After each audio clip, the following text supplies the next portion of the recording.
नमस्कार, आप देख रहे हैं हर तस्वीर में कहानी है और मैं हूं आपके साथ सुकन्या सिंह। ये बात सच है कि छोटे गांव और गरीब परिवार से होने के कारण बड़े सपने देखना और उसे पूरा करना बहुत मुश्किल होता है। खासतौर से अगर आप करियर मॉडलिंग और फैशन की दुनिया में बनाना चाहती हैं तो चुनौतियां और भी बढ़ जाती है, पर जज्बा और आत्मविश्वास हो तो कुछ भी असंभव नहीं। इस बात को साबित किया है बेतिया की हर्षिता प्रिया ने।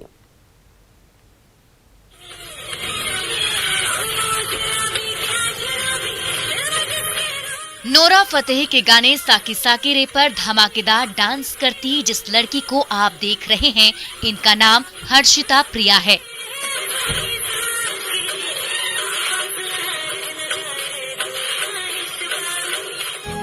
बिहार के बेतिया में इन दिनों हर्षिता प्रिया चर्चा का विषय बनी हुई है और हर्षिता के माँ बाप इनकी सफलता से काफी खुश नजर आ रहे हैं।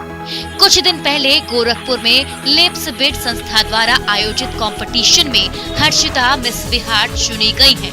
गोरखपुर में हुआ, ग्लैड ग्रैंड होटल में हुआ, 2 फरवरी को हुआ। आप कहाँ इसके पहले भाग ले चुकी हैं? कहाँ? बेतिया में बहुत बार भाग ले चुके हैं, स्टेट विनर भी बन चुके हैं। हर्षिता इस फील्ड में आगे बढ़ना चाहती हैं और उनके माता पिता बेटी का भरपूर सहयोग भी कर रहे हैं। बेटी का ये जज्बा देखकर माता पिता भी काफी खुश हैं। हम तो सर बहुत खुश हैं, बेटी मेरी है और हम आज तक जितने भी मतलब 2 पैसा कमाए या 10 पैसा कमाए सब बच्चों पर ही खर्च कर दिया। आप पीछे घूम कर नहीं देखा कि हम क्या कर रहे हैं। एजुकेशन में 3 बच्चों को पढ़ाए हम। बहुत खुश हूँ सर इसके लिए कि मेरी बेटी चुनी गई, भी अपने राज्य छोड़ के दूसरे राज्य में चुनी गई है। इसके लिए मुझे बहुत गर्व है अपनी बेटी को। आगे अपनी बेटी के लिए क्या करेंगे सर अभी तो आप लोग का सहयोग चाहिए सर। अभी तो जहाँ तक जाना था उतना मैं कर दी। कहते हैं ना, मंजिल उन्हीं को मिलती है जिनके सपनों में जान होती है। पंख से कुछ नहीं होता, हौसलों से उड़ान होती है, जिसका जीता जागता उदाहरण है हर्षिता प्रिया, जिन्होंने तमाम मुश्किलों को दरकिनार कर एक मुकाम हासिल किया है।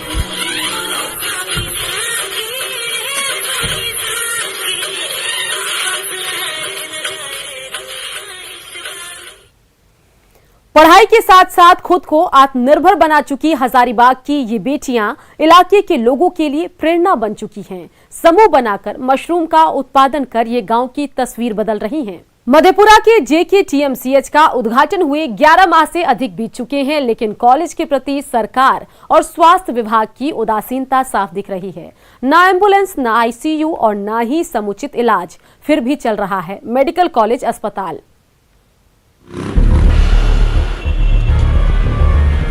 800 करोड़ की लागत से बनकर तैयार जननायक कर्पूरी ठाकुर मेडिकल कॉलेज का जब 7 मार्च 2020 को सूबे के CM और स्वास्थ्य मंत्री ने उद्घाटन किया था, तब इस अस्पताल को वर्ल्ड क्लास मेडिकल कॉलेज कहा था। आप भी सुनिए। विश्व स्तरीय अस्पताल है, वर्ल्ड क्लास हॉस्पिटल ये बनाया गया जननायक स्वर्गीय कर्पूरी ठाकुर जी के नाम पर। उसमें मजबूरी में किसी को इस इलाके के लोगों को अपने इलाज के लिए बाहर नहीं जाना पड़ेगा। तो सुना आपने, ये वही वर्ल्ड क्लास मेडिकल कॉलेज है जहां स्वास्थ्य व्यवस्था बदहाल है। यहां तक कि 74 में से सिर्फ 8 जूनियर डॉक्टर तैनात हैं, जो लगातार 24-24 घंटे ड्यूटी कर रहे हैं, लेकिन इन्हें बीते 6 माह से वेतन नहीं मिला है। लोग बताते हैं कि यहाँ वेतन भुगतान के नाम पर अवैध उगाही का धंधा चल रहा है। हाँ, 6 महीने से हम लोग को पेमेंट नहीं मिल रहा है। डॉक्टर को अलॉटमेंट के नाम पर कहा जाता है कि आप लोग का अलॉटमेंट ही नहीं आता है, तो हम वेतन कहां से भुगतान करेंगे। जूनियर डॉक्टरों को वेतन भुगतान नहीं होने के सवाल पर मेडिकल कॉलेज अस्पताल के अधीक्षक इसे प्राचार्य कार्यालय से जुड़ा मामला बताते हैं, जबकि प्राचार्य की दलील है कि सरकार और विभाग से इस मद में आवंटन ही प्राप्त नहीं हुई।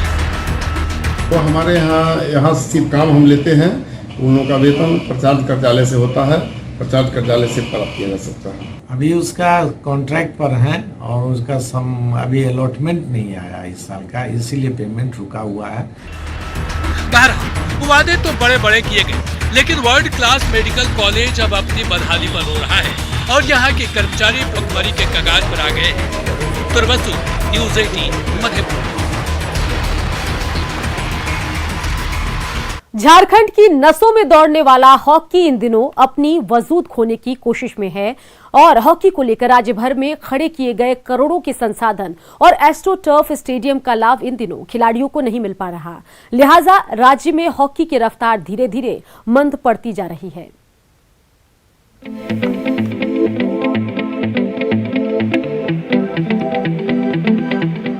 सज धज कर तैयार ये तस्वीर है राजधानी रांची के बरियातू हॉकी ट्रेनिंग सेंटर के नए नवेले एस्ट्रो टर्फ स्टेडियम का, जिसका निर्माण 2017 से शुरू होकर 2019 के आखिरी में पूरा भी हो गया, लेकिन उद्घाटन नहीं होने की वजह से आज तक खिलाड़ियों को इसका लाभ नहीं मिल पाया। हालांकि इसकी वजह कोरोना संक्रमण काल को बताया जा रहा है, लेकिन इसके पीछे छिपी सियासी वजह से इनकार नहीं किया जा सकता। बरियातू हॉकी ट्रेनिंग सेंटर की कोच करुणा पूर्ति खुद मैदान में प्रैक्टिस के लिए जरूर उतरती हैं, लेकिन खिलाड़ियों के साथ नहीं होने का मलाल उनके चेहरे पर भी है। उनकी माने तो राज्य के खेल संसाधनों का जितना लाभ खिलाड़ियों को मिलना चाहिए था उतना नहीं मिल पा रहा है। हाँ, जो एस्ट्रो टर्फ बनकर तैयार हो चुका है और यहाँ जो व्यवस्था जो मिलना चाहिए वो व्यवस्था अभी खिलाड़ियों तक नहीं पहुँच पाया है और ये फायदा उठाना चाहिए हम लोग को। और हम भी एक कोच है जो कि हम भी यहाँ खिलाड़ियों को प्रशिक्षण देने के लिए मैं तैयार हूँ। ग्राउंड्समैन है, खिलाड़ी अभी तो खेलने नहीं आते, लॉकडाउन से बंद है, उद्घाटन नहीं हुआ है और खिलाड़ी नहीं आते तो भी हम यहाँ काम करने के लिए आते हैं। कोरोना की वजह से बरियातू हॉकी ट्रेनिंग सेंटर का आवासीय हॉस्टल तो फिलहाल खाली है। अभी तक कंस्ट्रक्शन कंपनी की ओर से खेल विभाग को स्टेडियम हैंडओवर नहीं किया गया है। उन्होंने इसके पीछे कुछ तकनीकी खामियां बताई है। वो स्टेडियम बन के तैयार है और उसमें खिलाड़ी प्रैक्टिस भी कर रहे हैं। जहाँ तक उद्घाटन की बात है ऑफिशियली तो पूरी तरह से अभी हैंडओवर नहीं हुआ है। कुछ टेक्निकल उसमें ऐसी पॉइंट है जिसको उसको पूरा करने के लिए बोला गया है, जो बना रहे हैं। वो पूरा होते ही जब उसको सर्टिफिकेट मिल जाएगा और सारा चीज़ जब ओके हो जाएगा तो फिर उसका विधिवत ओपनिंग भी हो जाएगा। बहरहाल स्टेडियम के उद्घाटन नहीं होने से खिलाड़ियों को बड़ा नुकसान हो रहा है। जरूरत है जल्द से जल्द स्टेडियम खिलाड़ियों को सौंपने का, जिससे वो अपनी प्रैक्टिस शुरू कर सके। संजय सिन्हा, न्यूज़ 18, रांची।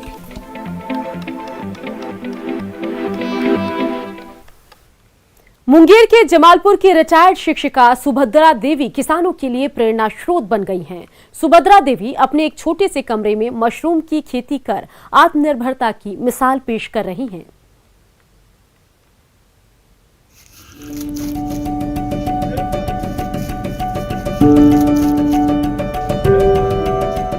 पिछले कुछ वर्षों में किसानों का रुझान मशरूम की खेती की तरफ तेजी से बढ़ा है। किसान इन दिनों पारंपरिक खेती को छोड़कर मशरूम की खेती कर लाभान्वित हो रहे हैं। किसान छोटी सी जगह में मशरूम का उत्पादन कर अच्छी कमाई कर रहे हैं। यह तस्वीर जमालपुर के रामपुर बस्ती की है, जहां रिटायर्ड शिक्षिका सुभद्रा देवी रिटायरमेंट के बाद अपने आउट हाउस में मशरूम की खेती कर रही हैं और अन्य किसान महिलाओं को प्रशिक्षण दे रही हैं। सुभद्रा देवी साल 2000 से ही मशरूम की खेती कर रही हैं और कई महिलाओं को इसका प्रशिक्षण देकर मशरूम की खेती को अपना जीविका का साधन बनाने के लिए प्रेरित कर चुकी हैं। मशरूम कर रहे तो इससे क्या फायदे होते हैं? फायदा यही है कि संतुलित भोजन में आ जाता है, पौष्टिक आहार है और छोटे से जगह में इसका उत्पादन हो रहा है। तो किसानों के लिए कैसे फायदेमंद है ये? किसानों के लिए कैसे फायदेमंद? किसान के लिए तो बहुत फायदा है। स्वास्थ्यकर भोजन, उसके बाद आमदनी का स्रोत, छोटे जगह में भी अच्छा कमाई हो जाता है। मशरूम उत्पादन को लेकर सुभद्रा देवी का ये जुनून दूसरे किसानों के लिए आय का जरिया बनता जा रहा है। मशरूम की खेती में सहायता करने वाले सुभद्रा की पोती रोजी बताती हैं कि दादी का ये हॉबी है और अब वे भी मशरूम की खेती में दादी की मदद करती हैं। हम लोग भी इस मशरूम का खेती इसलिए करते क्योंकि मेरी दादी माँ का ये करने का शौक था। किसानों को क्या फायदे होते हैं? किसानों को इससे बहुत सी फायदा मिलती है। इसको उपजा के वो बेच सकते हैं, जिससे बहुत सारा सोर्स मिलता है। यहाँ लोग भी आते हैं? यहाँ लोग भी आते हैं पूछने के लिए। और माँ से पूछते और वो उनको बताते। किसान आजकल मशरूम की औषधीय गुणों को जानकर बड़े पैमाने पर उत्पादन कर रहे हैं और अच्छी कमाई कर आत्मनिर्भर बन रहे हैं। मुंगेर से न्यूज 18 के लिए अरुण कुमार शर्मा की रिपोर्ट। पश्चिम बंगाल के सिलीगुड़ी में इन दिनों बहार आई हुई है, बहार फूलों की, जिनकी महक से पूरा सिलीगुड़ी खिल उठा है।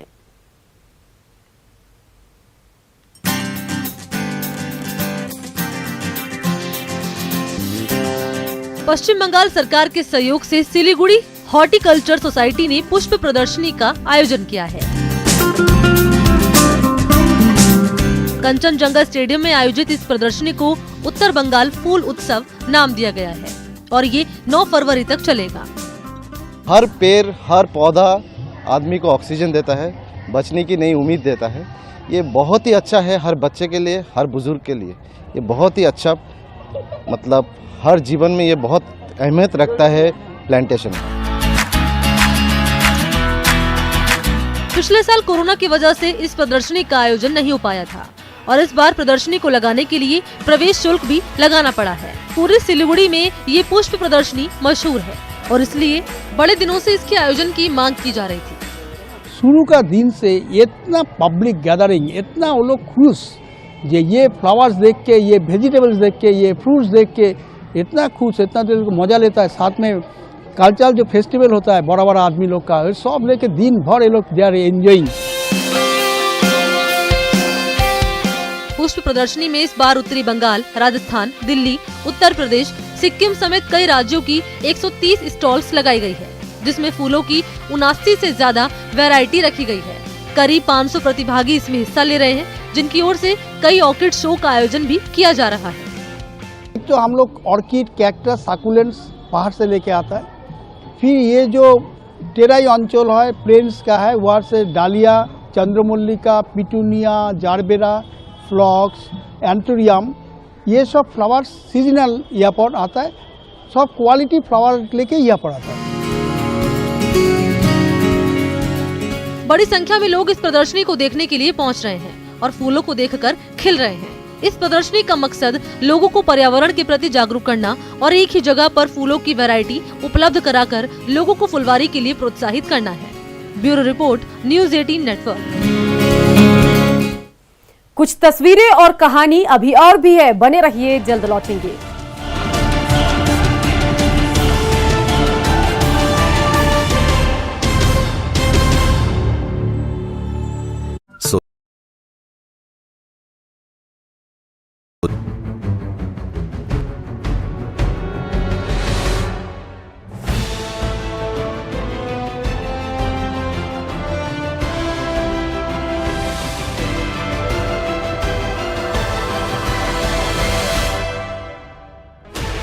$16 channels, 15 languages, 26 states, 1,200 plus reporters, 66.9 crore viewers. India's largest news network, News 18 Network.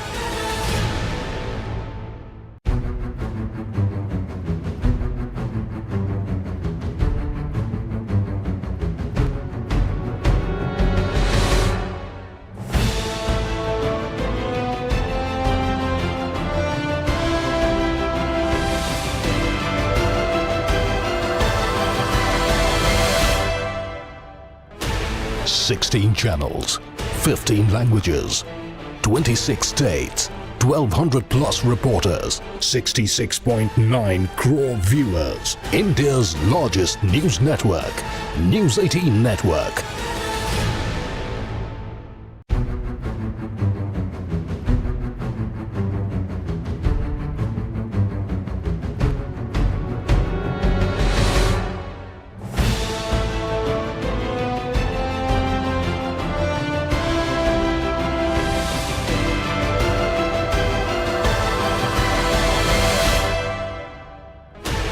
$16 channels, 15 languages, 26 states, 1,200 plus reporters, 66.9 crore viewers. India's largest news network, News 18 Network.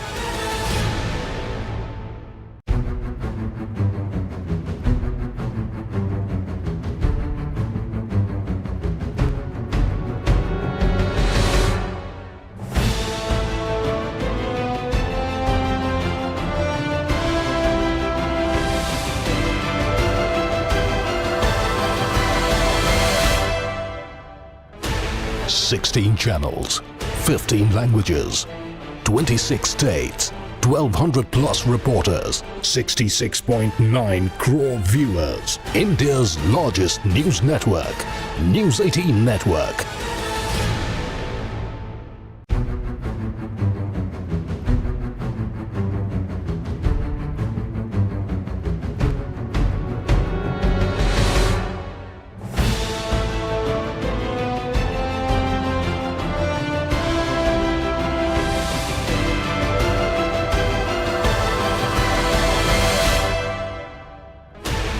Sixteen channels, 15 languages, 26 states, 1200 plus reporters, 66.9 crore viewers. India's largest news network, News 18 Network.